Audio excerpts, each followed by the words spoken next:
इसका भी पार्ट करना है मैंने, ठीक है। गिवन है F of X Y function आपको गिवन है root of 3x² plus Y power 4, ठीक है। यहाँ पे इसका हमने F of X find out करना है और F of Y find out करना है, ठीक है। मतलब पार्शियल डेरिवेशन एक्स के रिस्पेक्ट से और वाई के रिस्पेक्ट से हमने फाइंड आउट करना है। तो पहले अगर हम एक्स के रिस्पेक्ट से जो फाइंड आउट करेंगे फंक्शन को, तो इधर हम लगाएंगे पार्शियल डेरिवेशन ऑफ एक्स, आगे फंक्शन आप लिख लेंगे X Y. So partial derivation of function हमारे पास है 3x² plus Y power 4 whole power 1/2। इसको हम लिख सकते हैं क्योंकि पावर है, तो पावर रूल यहाँ पे अप्लाई हो जाएगा। हमारे पास पावर रूल क्या आ जाएगा, 1/2 3x² plus Y power 4 whole power 1/2 minus 1। Again derivative हमारे पास किसका आ जाएगा, इनर फॉर्म का, वो क्या है 3x² plus Y power 4। So F X is equals to 1/2 3x² plus Y की पावर 4 1/2 की पावर क्या आ जाएगी -1/2। और इधर जब डेरिवेटिव अप्लाई करेंगे तो ये तो हो जाएगा हमारे पास 6x प्लस ये वाई वाला क्या हो जाएगा हमारे पास 0, ठीक है। तो हमारे पास ये आंसर आ जाएगा ऊपर 6x डिवाइडेड बाई 2, नीचे 3x² plus Y power 4 whole power 1/2 positive हो जाएगी, 2 3s are 6। तो हमारा ये आंसर आ जाएगा जी F X is equals to 3x divided by 3x² plus Y power 4 whole power 1/2, ठीक है। ये एफ एक्स का आंसर आ जाएगा। अब फॉर एफ वाई के लिए जब हम फाइंड आउट करेंगे, so F Y is equals to partial derivation of Y into F of X पे, तो फंक्शन क्या था 3x² plus Y power 4 whole power 1/2। Again वही बात है, इधर भी हमारे पास अप्लाई हो जाएगा power rule, 3x² plus Y power 4 whole power 1/2 minus 1। Again derivative of 3x² plus Y power 4। So 1/2 यहाँ पे आ जाएगी power 3x² plus Y power 4 की पावर -1/2। और इधर जब अप्लाई करेंगे तो इस वक्त x 0 हो जाएगा और y पे जब अप्लाई करेंगे डेरिवेटिव तो ये 4y³ हो जाएगा।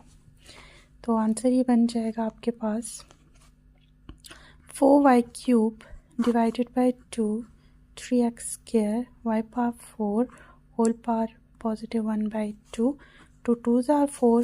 सो एफ वाई का आंसर आ जाएगा आपके पास 2y³ divided by 3x² plus Y power 4 की पावर 1/2। तो दैट इज़ योर आंसर।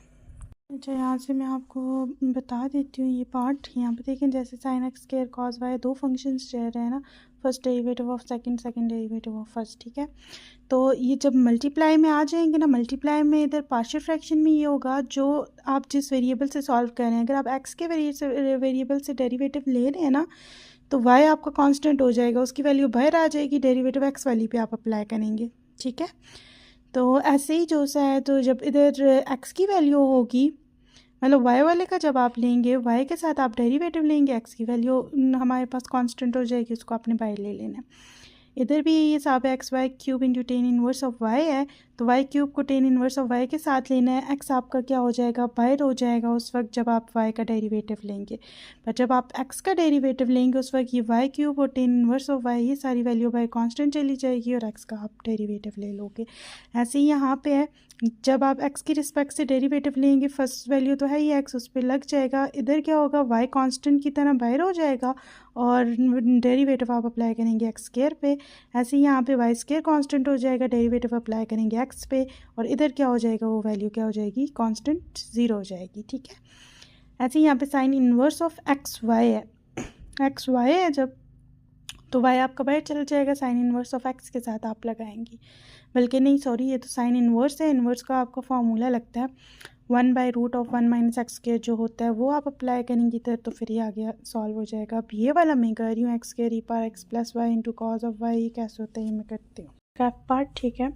अब इसको कैसे सॉल्व करना है, पहले तो वही हमने एफ एक्स के लिए भी इसका डेरिवेटिव लेना है और वाई के लिए भी लेना है, दोनों के लिए अलग अलग लेंगे। पहले एफ एक्स के लिए अगर हम डेरिवेटिव लेंगे तो partial derivation of X square E par X plus Y into cos of Y है।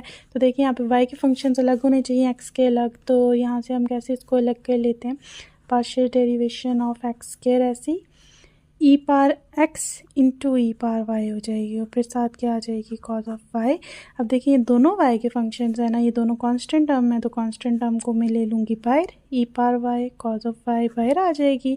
जो हमारा डेरिवेटिव है पार्शियल वाला वो लग जाएगा एक्स स्क्वायर इंटू ई पार एक्स पे। अब क्योंकि दो फंक्शन है, प्रोडक्ट रूल है, तो प्रोडक्ट रूल को इधर अप्लाई करेंगे हम, कॉज ऑफ वाई ऐसे ही यहाँ पे product rule, first derivative of second plus second derivative of first. So fx is equals to e power y cos of y x square ऐसे ही, e पार x का डेरिवेटिव हमें पता है e पार x ही होता है, e पार x ऐसे ही, और x स्केयर का डेरिवेटिव 2x होता है। So F X is equals to E पार y cos ऑफ y, इधर आ जाएगा x स्केयर e पार x प्लस 2x e पार x, ठीक। फिर इसके बाद इन दोनों में अगर जो कॉमन आता है वो आप उसको बाहर ले सकते हैं, ई पार वाई कॉस वाई, तो ऐसे ही इन दोनों में कॉमन आता है ई पार एक्स, तो वो आ जाएगा x square plus 2x।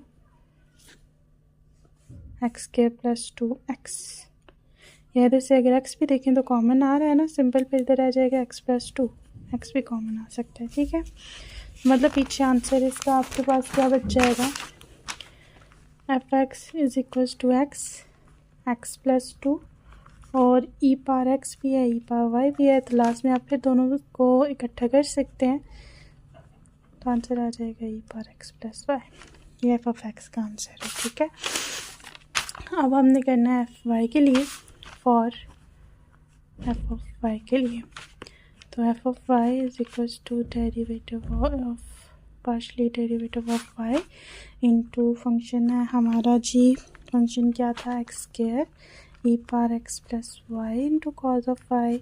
So F Y is equals to, अब यहाँ पे देखिए, यहाँ पे भी पहले मुझे वही बात है, फंक्शन को अलग अलग करना पड़ेगा, X square E par X E power Y into cos of Y. अब वाई की रिस्पेक्ट से इस फंक्शन पे सारा डेरिवेटिव लगेगा और ये दोनों कांस्टेंट हो जाएंगे।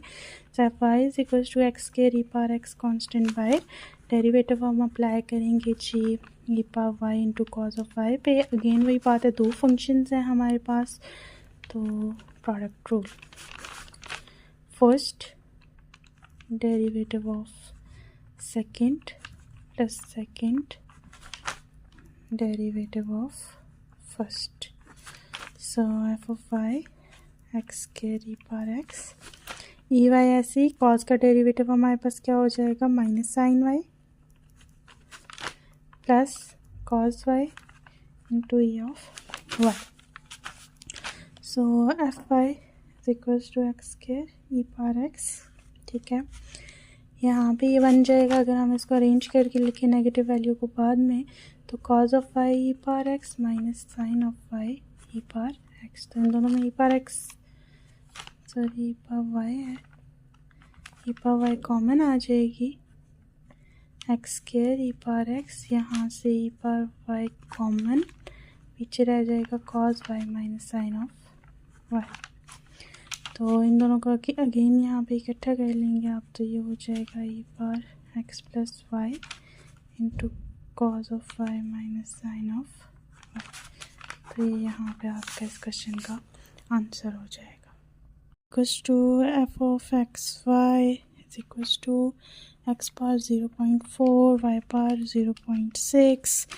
Now, where x stands for the amount of the labor and y stands for the amount of the capital, find the marginal productivity of the labor.